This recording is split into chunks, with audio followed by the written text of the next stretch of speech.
If you guys need your badges maxed out fast and legit, hit up Star Grinders on Twitter or Instagram and tell them JR sent you. Their links will be in the description down below.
What's good, ISO gang? We back with another video, and in this video I'm about to show y'all boys the best NBA 2K22 playmaking badges for ISO. You guys will see in this video the badges that I will be using on my two-way session playmaker once I get this build maxed out. Right now I only have like 15 playmaking badges on this build, and we still going absolutely crazy.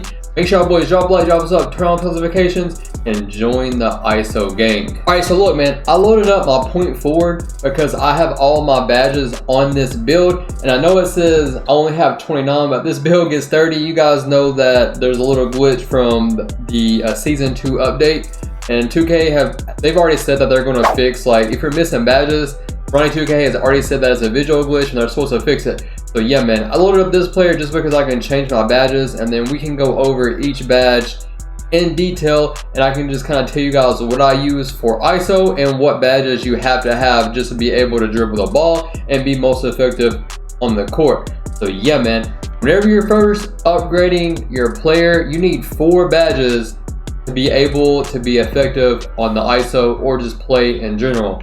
You need quick first up, you need to max that hoe all the way out, and then next you need handles for days, and then you want to max that hoe all the way out as well. Quick first up, just make your player faster coming out of like size up animations.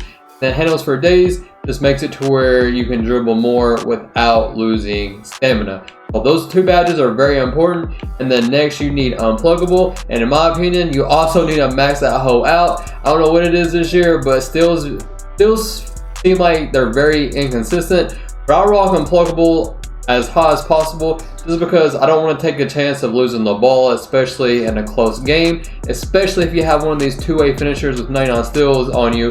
Yeah man, you want to have this maxed out, and again this just reduces the chance of you getting plucked by the defender. And then next, this year you have to have bullet passer. I really like to rock this hoe all the way maxed out as well, but I've noticed that you can get away with running this badge on silver as well, but you have to have this badge, especially if you're on the ISO. If you're trying to dot the corner, if you don't have this badge on, your pass is seriously, it's going to get intercepted. Like you pass the ball so slow without this badge.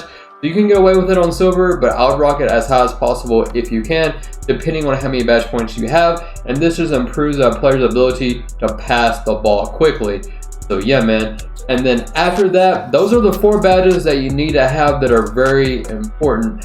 I would also rock bailout on bronze, because you guys know how it is. Sometimes you take a shot and the defender closes out you didn't expect, and then you try to pass out of the shot. If you don't have this badge on and you try to pass out of a jump shot, the pass is probably going to go out of bounds and you're going to turn the ball over. But whenever you have this, at least on bronze, for the most part, that won't happen. So this is also another important badge that you can have. So yeah man, after that, it's kind of depending on your play style, and you guys see how I dribble at the beginning of the video. Like, I dribble different from most people. If you're a playmaking shot creator and all you do is left right, then I'll show you guys some badges that you need. But for my playstyle, I do not left right. So some of these badges I do not use just because, you know, I try to combo up and dribble different, if that makes sense. Now the next badge I would recommend that you guys put on as high as possible, depending on how many badges you have, is quick chain. This improves the ability to quickly chain dribble moves together. This just speeds up your dribbling. I noticed whenever I started using this badge, especially in Hall of Fame, it just made my combos and my standstill dribbling a lot faster. So this is also another very important badge that you're going to need. So yeah, man. After that, a lot of people say hyperdrive is good, increases the dribbling skills while on the move. I feel like this is a badge that you're going to use if you're a playmaking shot creator and you left right for 24 seconds, because I've tried this badge on my point forward, and whenever I just like the way that I dribble and I'm going up down towards the basket and just doing my glitchy combos, I didn't feel like that this badge really helped me. But if you're a playmaking shot creator and you're left righting, then you definitely want to try and max this badge out, because this is going to speed you up as you go left or right using the Derrick Rose spam or whatever the case may be. So yeah, man, it just really depends on your playstyle, but it's good to know what each of these badges do so you can correctly equip them based on how you play. And then next, stop and go. I've heard people say that this is a good badge if you are a playmaking shot creator and you left right dribble. It improves a player's ability to start and stop with the ball. So as you're moving, you know, left right, D-roll spamming, this is going to speed you up as you move left right. And 2K Labs has also confirmed that this is a good badge for that playstyle. But I tried this badge on Hall of Fame and Silver on my on this build right here, and I didn't feel like it helped me whatsoever. I didn't feel like it made my player faster as I'm comboing up coming down the court. So for me, and if you want to dribble the way that I do, I did not rock stop and go, and I also do not rock hyperdrive, just because, like I said, I don't feel like they help my player. But if you have a different playstyle than me, both those badges could be beneficial to you. So yeah, man. And then next, I feel like Ankle Breaker is pretty good this year. I rocked this badge on Gold and Hall of Fame. I feel like you get more ankle break animations if you have playmaking boost. Plus, if you rock this badge on Bronze, I feel like it's most effective. Like I said, rock this badge on Bronze. You can try Gold or Hall of Fame, and then put it on playmaking boost. I've caught ankles off of momentum, off of behind the back. Dribble moves like that, I feel like trigger the ankle break animations the best, and like doing a little step back if you're in playmaking takeover. This could be a badge you rock on Bronze if you have those playmaking takeover badges, if you have your playmaking takeover boost.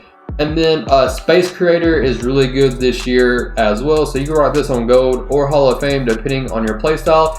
Gold, I feel like, still gets good animations and it saves you a badge point. And you can get that Space Creator, you know, ankle break animations off of step backs, out of the hop back jumper cancel that I'll be showing you guys. So yeah, man, this badge is really good just for creating space and getting some ankles as well. So yeah, man. And then your last badge that can catch ankles or just give you separation from your player is tight handles. This badge is really good. Like, you can put on Hall of Fame or go Gold depending on your badge count, but tight handles triggers a lot. You can do like standstill dribbling, you can do momentums. Momentums are really, like, the momentum spams will really trigger that tight handle badge and cause your player to stumble or like freeze, kind of. It gives your like the defender like freeze animations, kind of. So tight handles is really good depending on how you dribble. Yeah, man, those are the 3 badges that you can use to catch ankles. And then for the rest of these badges, depending on who you're playing with, like, you can use Dimer, which boosts the shot percentage for open teammates on jump shots after you pass it to them. This could be a good badge that you want to equip to help your teammates out if they have under like a 73 ball. Like, if you're playing with a 2-way finisher, they get a really low 3 ball, so you might want to run a Dimer for them just in case you have to dot the corner. But for the most part, it's extremely easy to shoot on NBA 2K22. And I've noticed I don't really need to rock Dimer or Floor General, especially if I'm playing with, you know, decent teammates that can time their jump shot. So it really depends. And another badge that you can use is Floor General. Teammates receive an offensive attribute bonus when player is in the game. So you can rock this however you want. Now, this badge gives your teammates a +1, +2, +3, +4, depending on how high you make the badge go. So Bronze is +1, Silver +2, Gold +3, and then Hall of Fame +4, and then you also see the shot percentage under their feet depending on where they're at on the court. So you can use that to help your teammates out as well, but like I said, for the most part, I don't feel like I'm needed to rock either one of these very as much, just because it's extremely easy to shoot on NBA 2K22. So yeah, man. And then for the rest of these badges, I can explain to you what they do, and then if you want to use them, you can. So for Break Starter, improves a player's ability to make effective outlet passes after grabbing a rebound.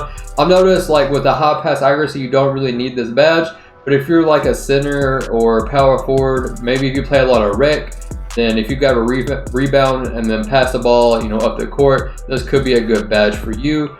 Downhill increases overall speed with the ball in transition. I feel like this only kicks in like after a rebound and after you're coming down the court. I never really found this badge beneficial. I feel like this would be more of a rec or pro-am build. If you're like a big or a slasher and you get the ball out in transition, it could be a good badge for you, but it's not one that I've ever really used. And then another new badge that they've added is Glue Hands. Improves the ability to catch difficult passes and quickly put the ball on the floor. This could be a good badge if you play a lot of rec or pro-am, but for the park, I've never used this badge, and I don't feel like I've ever had any issues with catching the ball and and quickly putting it on the floor. And my playstyle anyway is ISO, so I'm not really going to be wouldn't really find this badge that beneficial anyway. Needle Threader increases the likelihood that tough passes can get by the defense. Another like rec or pro-am badge. I feel like in park I'm throwing decent passes anyway, but I guess if you're like a pick and roller type guard, then this could be a good badge for you if you're trying to hit your center on the row, or the case may be. Post playmaker boosts the shot percentage on passes made out of the post to a shooter.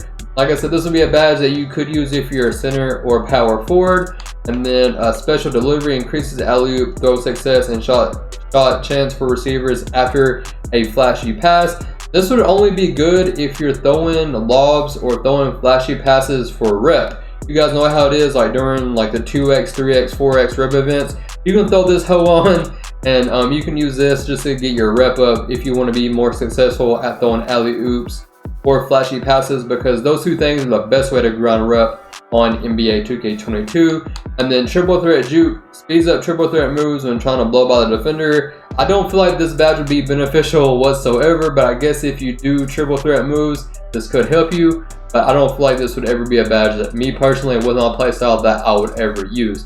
So yeah, man, you can adjust the badges to your playstyle and whatever fits you best. But on my two-way slash and playmaker, once I get all my badges, I'll show you what I will be using. So yeah, man, once I get my two-way slash and playmaker upgraded and I get all my badges, this will be more than likely my badge loadout, because I'll be able to catch ankles and just do everything that I need to do and just go crazy on the ISO. So yeah, man, let me know what you guys think. Let me know if there's any badges that you guys think that I should use. Thank y'all boys so much for all the support, man. It's been your boy JR, and I'm out. Peace.